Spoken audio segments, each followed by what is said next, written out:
India speaks daily को subscribe करें, उसके बेल आइकन को ज़रूर दबाएं यदि आपको इसकी पत्रकारिता पसंद हो। धन्यवाद।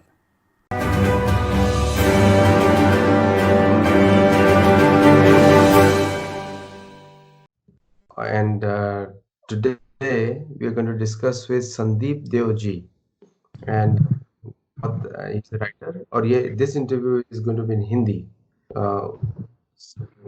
एक बहुत ही फेमस राइटर हैं, इनके साथ हम लोग आज डिस्कशन करेंगे।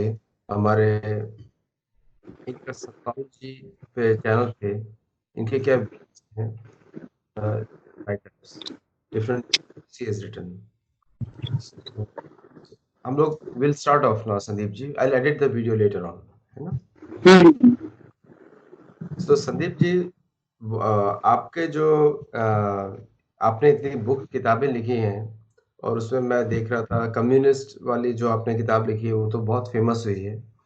तो ये जो कम्युनिस्ट का जो शब्द इंडिया में इतना ज्यादा जो डाउट्स क्रिएट किए जाते हैं, लेफ्टिस्ट वीडियो, लेफ्टिस्ट जितने भी जो लेफ्ट विंग के जो पॉलिटिशियंस हैं, मेन स्रोत कहाँ से आता है ये मटेरियल का?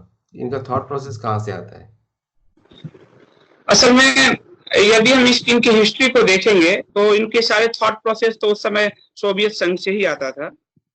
और उसके बाद जब हम गुलाम था हमारा जो देश, तो उस समय ब्रिटिशर्स ने जो है काफी इनको मटेरियल्स उपलब्ध कराया। रजनी पामदत्त बहुत फेमस थे और इन सब को स्पेशल जो है उपलब्ध कराने के लिए पूरी ट्रेनिंग मॉड्यूल्स इनके लिए काम किया गया।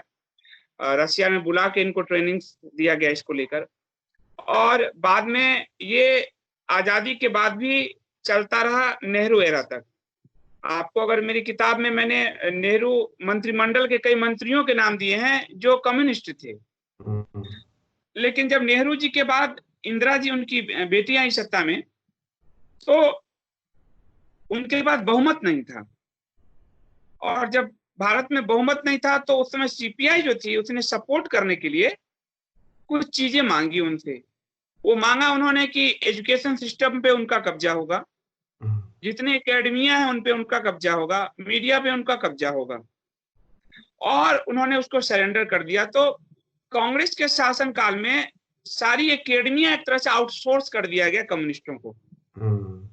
इसलिए हमारा इतिहास हो, हमारे पॉलिटिकल साइंस हो, हमारे एनसीईआरटी की किताबें हो, जो कुछ भी लिखा गया वो फेमस लेफ्टिस्टों ने लिखा। जैसे रोमिला थापर हैं, विपिन चंद्रा हैं, सुमित सरकार हैं।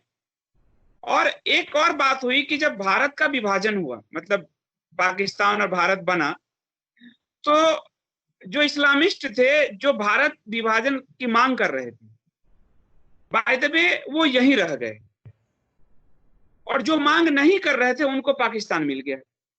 हम जब 1946 का रिजल्ट देखते हैं चुनाव का, तो उसमें हम देखते हैं कि भारत विभाजन के लिए जिन्ना के मुस्लिम लीग को जो वोट मिला वो यूपी में मिला, बिहार में मिला, बंगाल में मिला, महाराष्ट्र में मिला, उड़ीसा में मिला, गुजरात में मिला, हैदराबाद में मिला, जो यहीं रह गया। और जहां कराची लाहौर है वहां वोट मिला कांग्रेस को, पर वो डिवीजन हो गया। तो विभाजन के बाद वो जो समाज में एक नफरत सा आ गया था, उसमें खुद को इस्लामिस्ट कह के बचाना मुश्किल था, तो सबने कम्युनिस्टों का आवरण ओढ़ लिया। बड़े बड़े जो इस्लामिस्ट थे, इरफान हबीब हो, सारे इन सब लोगों ने वो आवरण ओढ़ लिया, और उसके बाद पूरी एकेडमिया उनके हवाले कर दी गई। इवन कि अलीगढ़ मुस्लिम विद्यालय, जहां से कि भारत विभाजन की का आप कहिए बीज रोपा गया, तो वहां पर बाकायदा मेडाइवल का हिस्ट्री लिखने के लिए एक विभाग बनाया गया और उसका हेड बनाया गया इरफान हबीब को।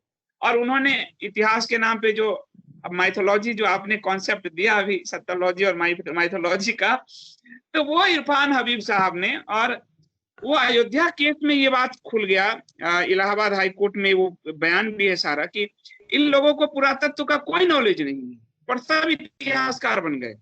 तो हमारा पूरा एजुकेशन बेस को आउटसोर्स कर दिया गया और उसमें बाहरी की नो एंट्री हो गई। बड़े बड़े प्रोजेक्ट दिए गए, 40 लाख 50 लाख 45 लाख के प्रोजेक्ट देके इतिहास लिखवाए गए। इंदिरा जी की मजबूरी थी। और जब मित्रों की आर्काइव हम देखते हैं तब हमको पता चलता है कि उस वक्त एक तरह से केजीबी पूरी सरकार चला रही थी। जब मित्रों की आर्काइव हम देखते हैं पूरा कि पूरी सरकार केजीबी चला रही है। उस समय के अखबारों के सारे लेख केजीबी स्पॉन्सर्ड होते थे, तो पूरी हिस्ट्री सब केजीबी उस तरह से लिखवा रही थी। तो इंदिरा जी मतलब विवश थी, एक तरह से कहें कि उनके पास कोई हाथ पांव था नहीं। और इधर यूथ में जब संजय गांधी का उभार हुआ तो उनके आसपास भी कम्युनिस्ट जमा हो गए। जब राजीव गांधी जी आए तो आप देखिए मणिशंकर अय्यर, घोर कम्युनिस्ट, राजीव गांधी के आसपास आ गए। तो ये वो कोटरी था जो सत्ता कांग्रेस चलाएगी और वो कोटरी जो है एजुकेशन सिस्टम का वो कम्युनिस्ट चलाएगा। और वो साहित्य का निर्माण करते चले गए और साहित्य का अंबार लगा दिया। और इस तरह से उनका साहित्य पूरा विकसित होता चला गया। अमेरिका में हम ये ऐसे लोगों को बोलते हैं कोकोनट। अच्छा, मतलब ब्राउन, बाहर से ब्राउन है, अंदर से मैकोले है, गोरे है। ओके। तो उनको बोलते हैं कोकोनट। तो बहुत ही कॉमनली जो भी ये इस तरह के जो मानसिकता वाले जो भारतीय हैं उनको कोकोनट बुलाते हैं। और आपने मित्रों की आर्काइव का नाम बहुत अच्छा बोला, बिकॉज उसमें मैंने बहुत अध्ययन किया है। मित्रों की आर्काइव में ऐसे पेजेस हैं जो कि आज के किसी भी कांग्रेस के जो व्यक्ति हैं उनको समझ में नहीं आएंगे। उसमें लिखा है कि बैग भर भर के नोट इंदिरा गांधी के ऑफिस पहुंचाए जाते थे। तो लिखा हुआ है उसके अंदर, वो कंट्रोवर्सी। कई दस्तावेज उसमें थोड़ा सा यूज किया मैंने कहानी कम्युनिस्टों की में। और कहानी कम्युनिस्टों की मैं 3 खंड में लाने वाला हूं, अभी फर्स्ट पार्ट आया है। तो जो आपने कहा नोट पहुंचाए जाते थे, उसमें जो जिस नेता का नाम आया, ये रहा कहानी कम्युनिस्टों की, ये बुक रहा, बेस्ट सेलर है ये। तो वो हमारे जहां से मैं आता हूं, जहां से मेरा बैकग्राउंड है, समस्तीपुर बिहार से, वहां के लीडर होते थे ललित नारायण मिश्र। आपको याद होगा, वो नाम है मित्रों की आर्काइव में। वो बिहार के मुख्यमंत्री बने बाद में, जगन्नाथ मिश्र उनके बड़े भाई थे। और वो रेल मंत्री थे, तो सारा फंड मैनेज करते थे। और उनकी भी बम मार के हत्या कर दी गई थी समस्तीपुर स्टेशन पर ही। तो वो जो आपने कहा कि नोट पहुंचाने वाली बात, उसमें आपको अगर ध्यान होगा तो उसमें ललित नारायण मिश्रा का नाम आता है। यस, उसमें आता है। और अभी अमेरिका में भी ये जो लेफ्टिस्ट आइडियोलॉजी अमेरिका में भी बढ़ती जा रही है। अमेरिका में भी डेमोक्रेट्स आ गए हैं जो कि हर तरफ से अमेरिका की पॉलिटिक्स को कंट्रोल करना चाहते हैं। तो भारत की जो संस्कृति है वो मोस्टली अगर देखा जाए तो वैदिक काल से एक तरीके से प्रो कैपिटलिस्ट है, कि बिल्कुल प्रो कैपिटलिस्ट है, क्योंकि हर व्यक्ति को धनवान, मतलब they have the right to become rich, every person. मतलब कोई भी व्यक्ति ऐसा नहीं होना चाहिए कि सब, क्योंकि हमारा जो धर्म है वो बोलता है कि हम लोग धन के विरुद्ध नहीं है, हम किसी चीज के विरुद्ध नहीं है, हम लोग सिर्फ धर्म के प्रो हैं, हम लोग धर्म के लिए ही कार्य करते हैं। तो ये जो कम्युनिस्ट, जब वेस्ट में उस समय प्रॉपर्टी का बहस चल रहा है कि प्रॉपर्टी प्राइवेट होना चाहिए या स्टेट का होना चाहिए, उससे हजारों साल पहले याज्ञवल्क्य स्मृति में जो है दूषित धन, काला धन की चर्चा होती है। और उस समय जो राजा होते थे, अगर उसको आप पढ़ते हैं तो देखेंगे कि नगर सेठी, जो नगर का सेठ है, वो राजा के साथ बैठता था। तो इतना प्रो कैपिटलिस्ट सोसाइटी था हमारा। और सराय का निर्माण हो, हम सिल्क रूट था हमारे यहाँ व्यापार। उसमें जब युधिष्ठिर का राजसू यज्ञ होता है हम महाभारत काल में, तो युधिष्ठिर को कहते हैं भगवान कृष्ण कि अब आपको राजसू यज्ञ करना चाहिए। तो क्यों करना चाहिए? तो उसमें जो वो कुछ तर्क देते हैं, उसमें से एक तर्क है क्योंकि आपके राज्य में व्यापारी निर्भीक तरीके से व्यापार कर सकते हैं, सड़कें सबके लिए खुली हुई है, कहीं कोई चोर लुटेरे नहीं है। लेकिन रसिया 1917 के बाद जो पूरी दुनिया में समाजवादी अर्थव्यवस्था जिसको बोलेंगे, जो वो लोग कहते हैं समाजवादी इकोनॉमी जो है, उसने ऐसा ग्रिप में लिया कि भारत अपना मूल जो है, उसका जो फ्लेवर, सुगंध है, वो खोता चला गया। एक चीज और हुआ, जब ब्रिटिशर्स आए तो ब्रिटिशर्स ने देखा कि ये एक ऐसा समाज है कि ये कभी भी रिच हो सकता है। हम जो आज जातियां लेते हैं वो असल में व्यापारी गिल्ड की तरह काम करता है।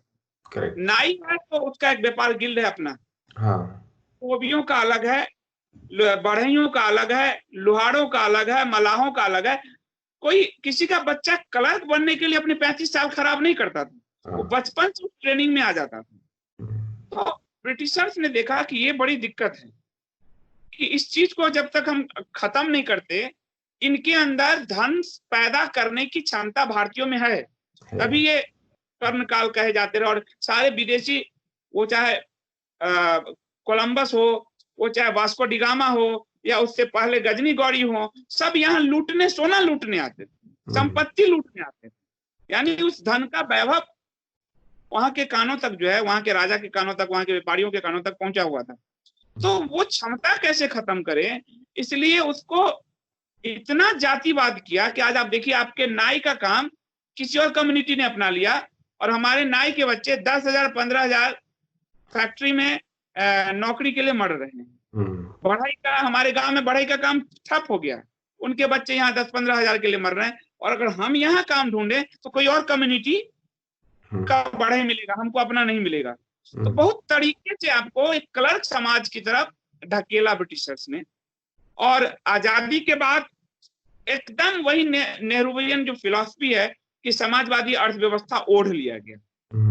तो भारत का जो मूल, जैसे आपने कहा वैदिक काल से, वो जो मूल फ्लेवर था, उसका सुगंध था, वो खो गया। और लाइसेंस कोटा राज, ऐसी व्यवस्था हो गई कि आप देखिए कि अगर बड़ा आश्चर्य होगा आपको कि भारत के स्वतंत्रता आंदोलन को फंड भी हमारे पूंजीपतियों ने किया। टाटा, बिरला, घनश्यामदास बिरला की फंडिंग के बिना गांधी कुछ नहीं। दरभंगा महाराज की फंडिंग के बिना गांधी कुछ नहीं थे। तो वो भी हमारे, लेकिन जो हमारी आजादी आई और सरदार पटेल 50 में मरे हैं, 49 में कोई डॉक्यूमेंट पेश करना चाहते थे, वो एक ओपन इकोनॉमी बनाना चाहते थे, जिसको लेकर जवाहरलाल नेहरू का विरोध था, क्योंकि वो एक समाजवादी अर्थव्यवस्था, क्लोज इकोनॉमी जो है, बंद। आप देखिए कि टाटा ग्रुप ने एयर इंडिया की शुरुआत की और सरकार ने हड़प लिया, बैंकों का राष्ट्रीयकरण किया, उसकी हम अभी तक घोल पीटते हैं। लेकिन वही सरकारी बैंक जब इस यूपीए एरा में आया तो पता चला कि वो एनपीए जो है 32 लाख और कितने करोड़ एनपीए वो सरकारी बैंकों के हैं, बैंक लूटे गए।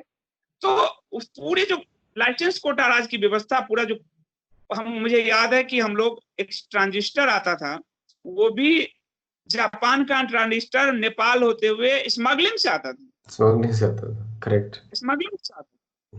और सबसे पहले आपको एक और चीज, अगर आप रिसर्च करें, आप बहुत अच्छा काम कर रहे हैं, वो मैं आपको एक दस्तावेज दूंगा जो मेरे सेकेंड पार्ट की किताब में है, कि जब ताशकंद जाते हैं लाल बहादुर शास्त्री, उससे पहले लाल बहादुर शास्त्री ये जो वर्ल्ड बैंक के एक दस्तावेज पे अध्ययन कर रहे हैं।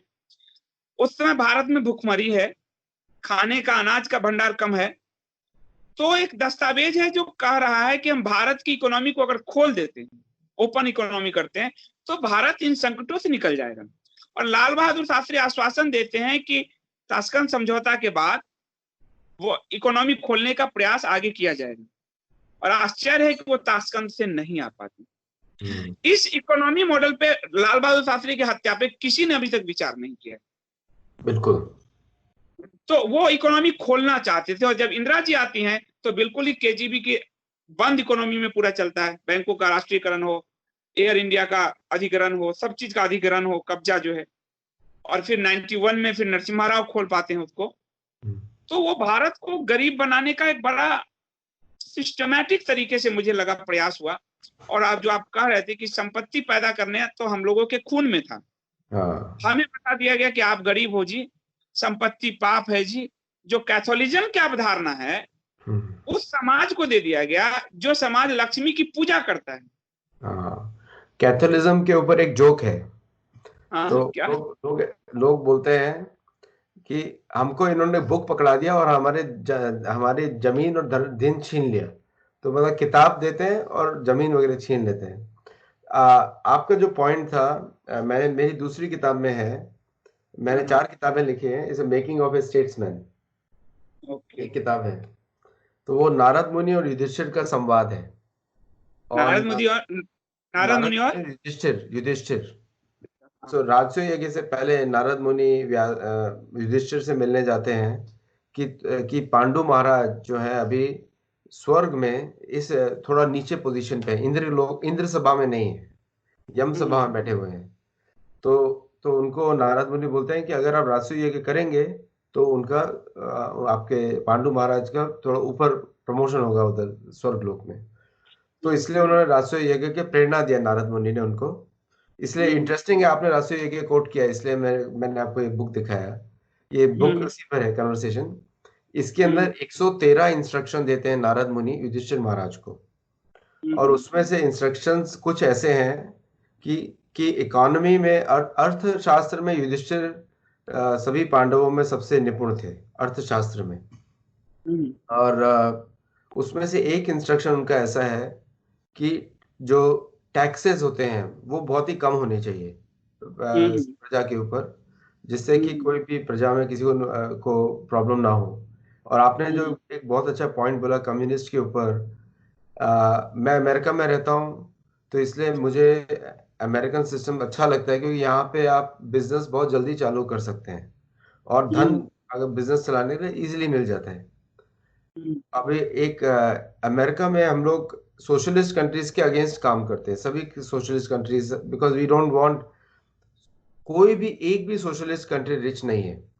Venezuela was the last socialist country, वो पूरी कोलैप्स हो गई। और सोशलिज्म और कम्युनिज्म में सिर्फ लीडर्स को पैसा मिलता है, बाकी कहीं भी पैसा नहीं जाता है। Corruption is highest in socialist and communist countries. तो आपने वो बहुत अच्छा पॉइंट बोला।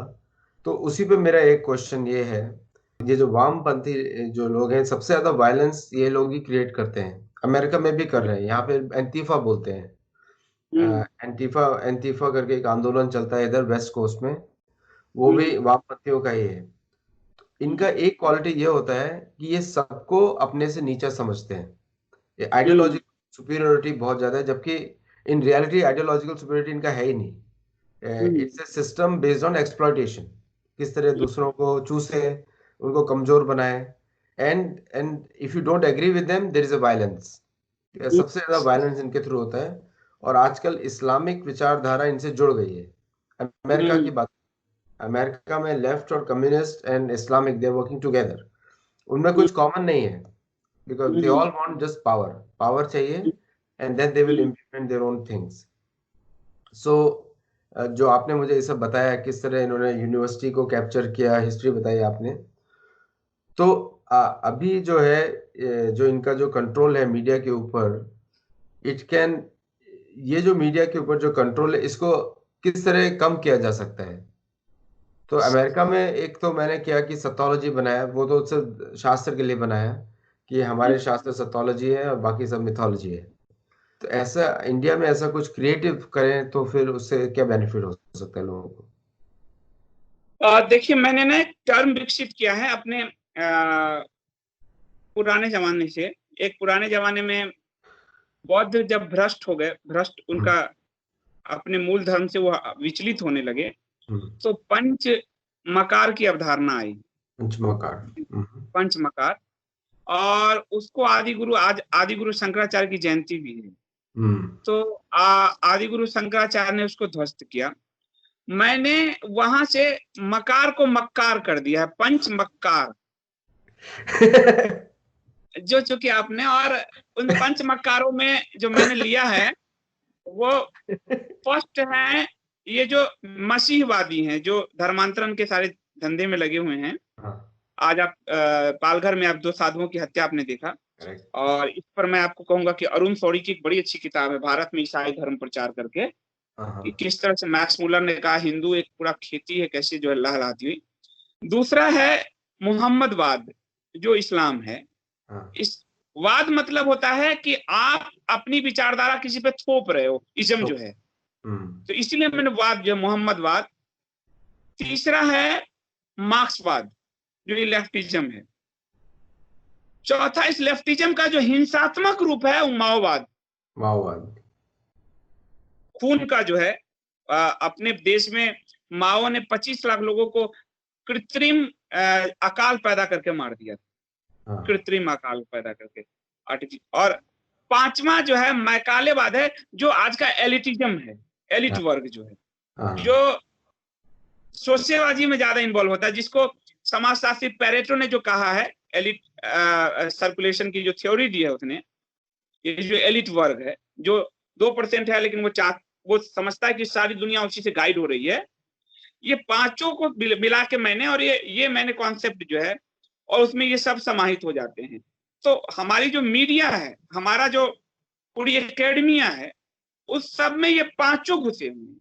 और ये पांचों कहानी कम्युनिस्टों की में मैंने वो एक दस्तावेज से इसको साबित किया है कि इन लोगों के लिए सबसे पहले होता है कि हमारा जो मेन टारगेट शत्रु है, हम मिलकर पहले उसको खत्म करेंगे। देन जब मैदान खाली हो जाएगा, फिर हम आपस में लड़के तय कर लेंगे कि कौन बड़ा है। हमारे यहाँ जो असुर करते थे, राक्षस करते थे कि हम इंद्र से पहले मिलकर लड़ेंगे, और जब इंद्र को हरा देंगे फिर तय करेंगे कि किसका राज होगा वहां पे। सेम थ्योरी है उनकी।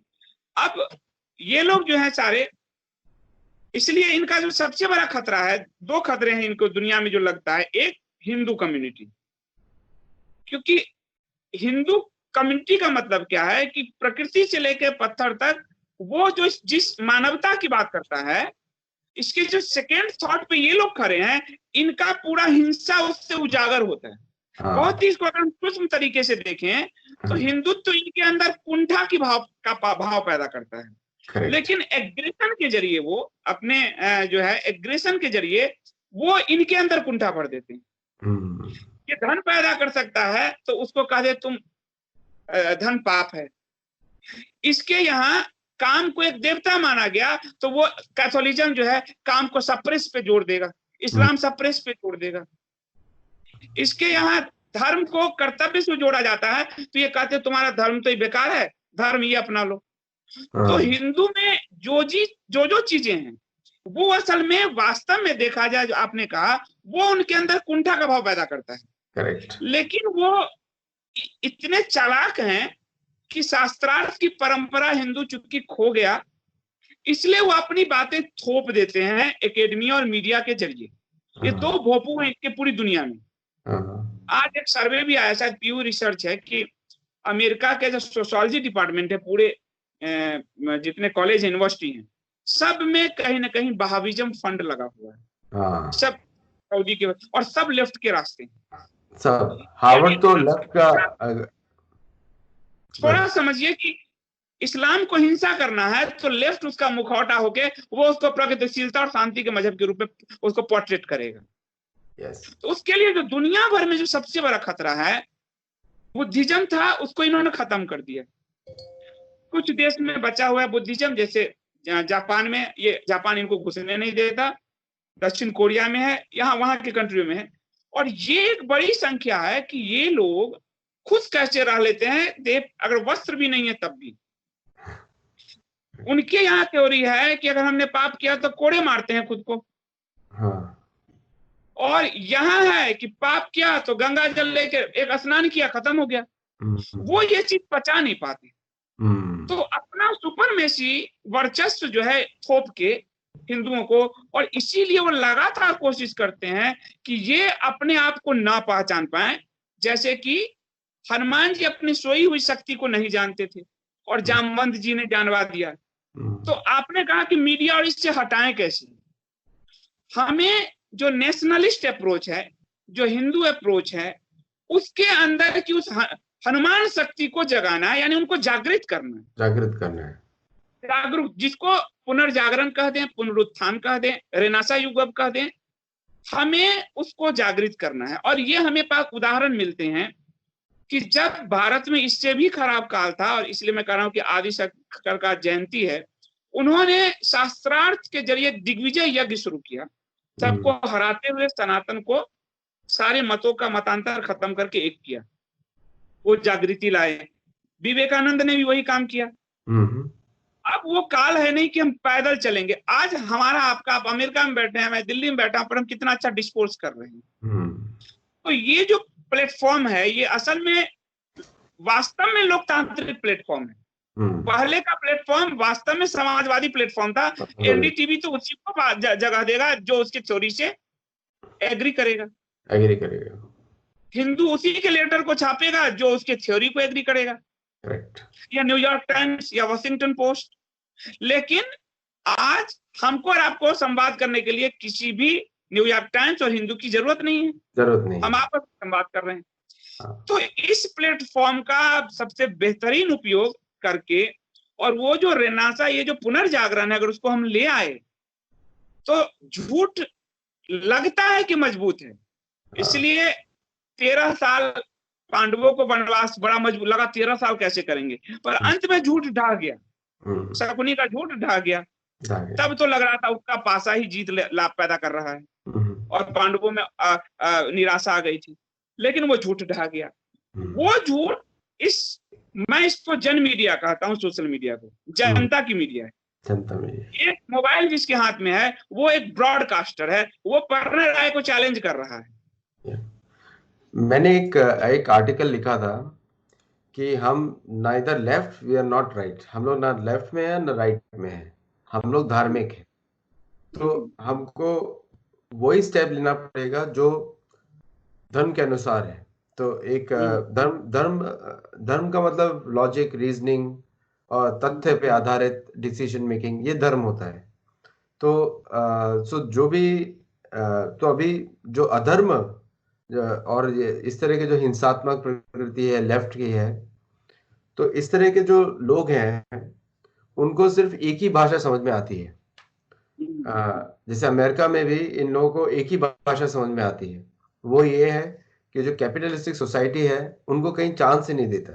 अभी आपने एक बहुत अच्छा फैक्ट बोला, लेफ्टिस्ट जो वहां भी मनी है और चाइना का जो मनी है मोस्टली गोइंग टू, और आपने मुझे एक चीज और सिखाई कि मुखौटा है उनका। लेफ्ट इज, आपने आई न्यू दैट, लेकिन you put in right way कि एक मुखौटा है, left is a face mask, और उसके पीछे ये लोग बैठे हुए हैं क्योंकि they can not come in the front.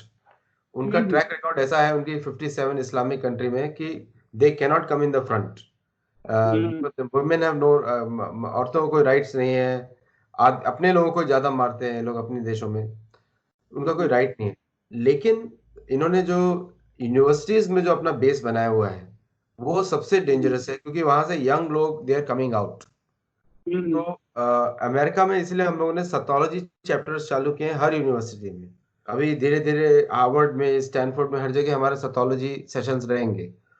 तो उसमें मेन एम्फेसिस हमारा क्या है कि धर्मा और राइचियसनेस बेस्ड उनको एजुकेशन देना।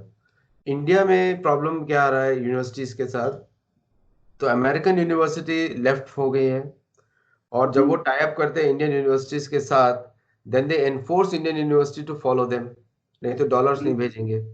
और इस तरह they are also controlling the Indian narrative also in many ways, क्योंकि इन लोगों के साथ इन अमेरिका उनके साथ ये एडवांटेज ये है कि दे हैव अमेरिकन डॉलर्स, उसका करेंसी कन्वर्जन में इंडिया में बहुत ज्यादा कन्वर्जन हो जाता है। So they are trying to influence that. Christian preaching भी जो मिशनरी बोल रहे हैं, ये सब इसी, this a business for them, तो बिजनेस चल रहा है यहाँ से इनके लिए। तो इंडिया के लिए मतलब बहुत सारे हमारे, I think from our conversation लोग समझ सकेंगे इस बात को, इट्स अ विशियस साइकिल, और वो इंडिया से ही टूट सकता है, अमेरिका से नहीं टूट सकता, क्योंकि अमेरिका में तो उनको एडवांटेज मिल रहा है, इंडिया से ही टूट सकता है। तो इंडिया में ऐसे कौन से स्टेप्स करे जा सकते हैं यूनिवर्सिटी लेवल पे, जैसे जेएनयू है, JNU everybody knows it only, मतलब वो जो स्टूडेंट जो वहां से आ रहे हैं, ऐसा लगता नहीं कि कुछ काम कर सकते हैं किसी के लिए अदर देन प्रोटेस्ट। तो what can be done from these universities जैसे हैं, so that this cycle can be broken, टूट जाए, ये साइकिल टूट जाए। देखिए 2-3 चीजें इसको असल में हम कर सकते हैं। जैसे पैरेलल एक काम किया गया कि उन स्टूडेंट यूनियंस के, ये लंबा प्रोसेस बताता हूँ, लेकिन हम लोग क्या कर सकते हैं, हम आते हैं इस पे कि उस स्टूडेंट विंग्स को तोड़ने के लिए, कन्फ्रंटेशन के लिए एक स्टूडेंट विंग खड़ा किया गया। जो अभी भाजपा का है, एबीवीपी मान लिया। हाँ, इसलिए आप देखेंगे कि मिस्र की तरह यहाँ के यूनिवर्सिटीज को उबालने की कोशिश की गई इस सरकार के खिलाफ। एएनयू, जादवपुर, जामिया, हैदराबाद, अलीगढ़, ये सारे। लेकिन चूंकि साथ में एक कन्फ्रंट करने के लिए स्टूडेंट यूनियन था, इसलिए उसको, उस पूरी लड़ाई को वहीं खत्म कर दिया गया। सरकार की किसी की कोई भूमिका नहीं है। मीडिया भी लेफ्ट स्टूडेंट विंग के साथ खड़ी है। इसके बावजूद यानी उनके कन्फ्रंट को वहीं खत्म कर देना, एक चीज भारत से निकलता है। अब इसको हम आज में संदर्भ करते, क्योंकि हम तो स्टूडेंट यूनियन बना नहीं सकते। तो जो स्टूडेंट यूनियन का वहां तक रिच है, जैसे मैं जाता हूं लेक्चर देने, तो उनके जरिए अगर डिस्कोर्स लेक्चर्स का उनका भी होल्ड होता है। जैसे आपको अभी जैसे महेंद्र मिला, तो महेंद्र और इन सब ने जो शिमला यूनिवर्सिटी में मेरा लेक्चर रखवाया, जो वहां भी लेफ्ट का गढ़ है। और जब हम तथ्य से बात करते हैं, वो लेफ्ट भी वहां सुनता है। और जिस वक्त आपने इनके कॉन्फिडेंस को तोड़ दिया, आपकी जीत हो गई। बड़े बड़े लेफ्टिस्ट मैंने देखा कि बाद में आकर सरेंडर बोल जाते हैं। सबसे बड़ी बात है कि उनके कॉन्फिडेंस को तोड़ना तर्क से। इसलिए आप देखेंगे कि लेफ्ट जब अपने प्रोग्राम में, आप अपने प्रोग्राम में एक लेफ्ट को बैठा के डिस्कोर्स कर सकते हो, लेकिन लेफ्ट कभी भी राइट को अपने प्रोग्राम में नहीं बुलाने को तैयार होता है। बिल्कुल नहीं, क्योंकि वो जानता है कि वो ताश के पत्ते पे खड़ा है, और जिस दिन उस एक पत्ते को खींच दिया गया उस पूरी सभा में, वो ध्वस्त हो जाएगा। इसलिए वो डरता है। इसलिए अगर रोमिला थापर को पता है कि आप भी आ रहे हो एक डिस्कोर्स में, तो वो नहीं आएगी, वो नहीं आएगी। तो सबसे बड़ी बात है कि लेफ्ट ने, जो मैंने शुरू में कहा था हिंदू धर्म को लेके, लेफ्ट ने अपना जो एक बड़ा सा ऑरा क्रिएट किया है बुद्धिजीवी का, असल में वो डिस्कोर्स करते उसका ऑरा खत्म होने लगता है। और जैसे एक और उदाहरण दे देता हूं, जैसे इलाहाबाद हाई कोर्ट में राम मंदिर नहीं है, इसके पक्ष में जितने भी लेफ्ट हिस्टोरियंस हैं, उन्होंने बयान दर्ज करवाए, और पुरातत्व की तरफ से एक बयान गया। इलाहाबाद हाई कोर्ट ने उन सब लेफ्ट हिस्टोरियंस के बयान को रद्द किया। पूछा, आपको फारसी आती है? कहा नहीं। दस्तावेज तो फारसी में, कैसे पढ़ा आपने? आपको संस्कृत आती है? नहीं। आपको पुरातत्व का ज्ञान है? नहीं। तो खारिज हुआ। अब सुप्रीम कोर्ट हम आते हैं, तो सुप्रीम कोर्ट में जब इनका बयान ले जाया गया, तो सुप्रीम कोर्ट ने कहा ये इनके विचार है, फैक्ट नहीं है, इनको तो कुछ नहीं आता। तो वो ध्वस्त हो गए। जो 60 साल से कह रहे थे कि वहां राम मंदिर नहीं है, वो ध्वस्त हो गए जब फैक्ट सामने आ गए। तो इनको मारने के लिए फिर मेरे बड़े आदर्श हैं आदि गुरु शंकराचार्य, शास्त्रार्थ एक, साथ ही उन्होंने अखाड़ों की रचना की। ये जो 10 अखाड़े देख रहे हैं आप, ये मार्शल शंकराचार्य का निर्माण किया हुआ है। और फिर 4 पीठ, हमारी चौथी सांस्कृतिक हमारी भूमिका जो उन्होंने बांधा। हम शास्त्रार्थ के जरिए सोशल मीडिया प्लेटफॉर्म का उपयोग करते हुए यूनिवर्सिटी में उन ऑर्गेनाइजेशन एबीवीपी और दूसरे का जो हमारी विचारधारा से मैच करते हैं, उनका उपयोग करते हुए, घुसते हुए, इनके पूरे जिस विषय पर ये बात कर रहे हैं, उसी विषय को लेके ध्वस्त करने का अभियान, और उसको सोशल मीडिया के हर प्लेटफॉर्म से अगर फैलाने की शुरुआत हो। इसीलिए आप देखेंगे कि कन्हैया कुमार अब कहीं बोलता नहीं दिखता। उमर खालिद को ये दिल्ली में बोल रहा था, लेकिन जब बिहार गया वो, तो बिहार के लोग, मैं भी बिहार से हूँ, बिहार के लोग खुद तर्कशास्त्री, इतना दौड़ाना शुरू किया उसको कि वो भागता फिर गया। तो वो इसलिए आप देखिएगा कि एनडीटीवी ने, यूट्यूब पे जाइए, यूट्यूब के नीचे उसने अपने कमेंट बंद कर दिए। रवीश कुमार ट्विटर से भाग गया है, क्योंकि इन सब ये लोग तर्क झेल ही नहीं सकते, कंडिशनिंग एटीट्यूड है। हाँ, तो जो ये आपने जो सतोलॉजी का प्लेटफॉर्म है, मेरा पहला सुझाव ये है कि इसका एक डिजिटल प्लेटफॉर्म सारे यहाँ की यूनिवर्सिटीज में फैलाया जाए।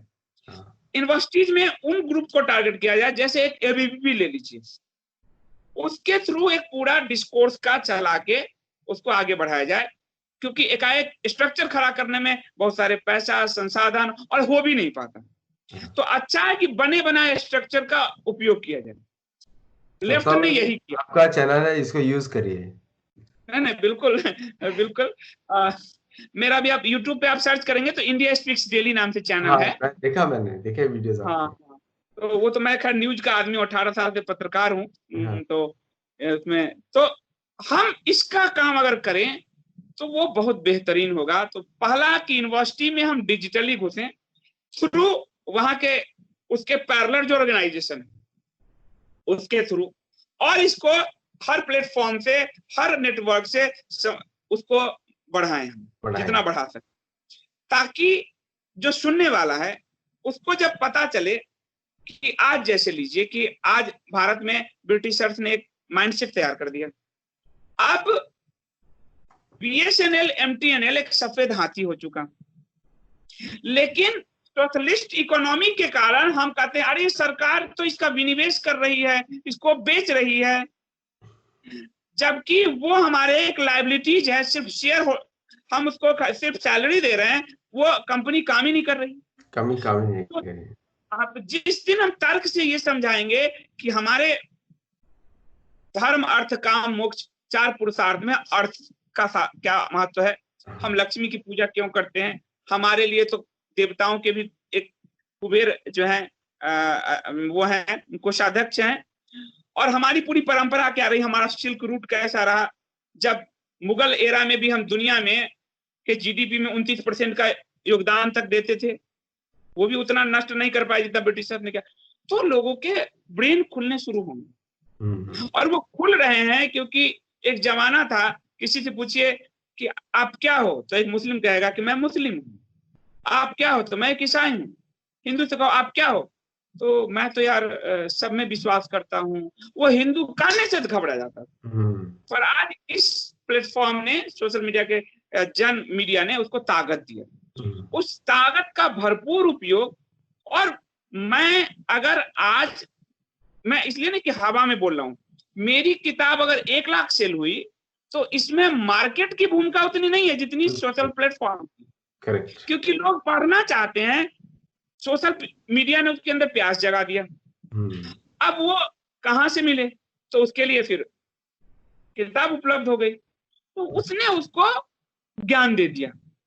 ये अगर हम करेंगे तो सफलता, मैं ये नहीं कह रहा कि सफलता मिलेगी, सफलता मिलनी ही है। मैं एकदम बहुत ही, मैं सोच एकदम है कि मुझे मालूम है कि मैं ये करने जा रहा हूँ, सफलता मिलनी ही है। नहीं, आपने बहुत अच्छा पॉइंट बोला। और एक मेरा प्रोजेक्ट है, अभी तक हम लोगों ने इंडिया में काम ज़्यादा नहीं किया है, मैं अमेरिकन यूनिवर्सिटीज़ में ज़्यादा काम कर रहे हैं, इंडिया में काम इतना नहीं किया। एक प्रोजेक्ट है जिसमें मैं आपका सबका सहयोग, आपका भी सहयोग मुझे बहुत उसमें ऐसा आकांक्षा है मेरा मिलने के लिए। तो उसमें ये है, किंडरगार्टन से लेके 10th स्टैंडर्ड तक, किंडरगार्टन से 10वीं कक्षा तक सही हिस्ट्री बताया लोगों को विद धार्मिक आइडियल, धर्म अर्थ काम मोक्ष, उस पुरुषार्थ के रूप में उनको बताया जाए। और NCERT, CBSE ये जो किताबें हैं जहाँ पे वामपंथियों ने, लेफ्टिस्ट ने, इन सब ने, कम्युनिस्ट ने बहुत इंटरफेरेंस किया है, उसको एक प्रोजेक्ट के अंतर्गत हम उसको हटाना चाहते हैं थ्रू सत्योलॉजी चैनल। तो एक सीरीज बनाना चाहते हैं उन बच्चों के लिए कि कौन सी हिस्ट्री किंडरगार्टन में उनको सीखनी चाहिए, क्योंकि बच्चों का दिमाग छोटा होता है, मतलब सिंपल होते हैं, वो धीरे धीरे बढ़ता है। तो किंडरगार्टन में उनको क्या हिस्ट्री बताएं, फर्स्ट में क्या, सेकंड में, ऐसे 10वीं कक्षा तक उसमें एक पर्सनालिटी बन जाता है थ्रू वीडियो, उनको बताएं। क्योंकि स्कूल में सिखाने के लिए, वो कोर्स मटेरियल चेंज करने के लिए इट्स ए बिग प्रोसेस, वो इतना ईजी आसान नहीं है। और उसके बाद सेकेंड स्टेज है यूनिवर्सिटी लेवल पे, जो कि नाउडेज, तो उसमें भी also there are lot of students, I think majority of the students are with us, धर्म बेस्ड है majority, few people only are the leftist communist, क्योंकि वो बहुत ही डिफिकल्ट माइंडसेट है। सो जो लेफ्टिस्ट माइंडसेट है वो बहुत डिफिकल्ट माइंडसेट है, वो because they, you have to think you have more knowledge than the others and you can tell, you can not hear, जैसा आपने बताया उस वक्त। तो आज हम इस वीडियो में यहीं तक डिस्कस करेंगे और भी करेंगे, क्योंकि इंडिया में मेरे को लोगों ने बताया लोग लंबे वीडियो नहीं देखते। अमेरिका में उल्टा है। अमेरिका में 30 मिनट से कम वीडियो जो है it becomes considered, academic circles में उसका वैल्यू नहीं होता ज्यादा। तो विल स्टॉप हियर और will continue conversation. Thank you, बहुत धन्यवाद।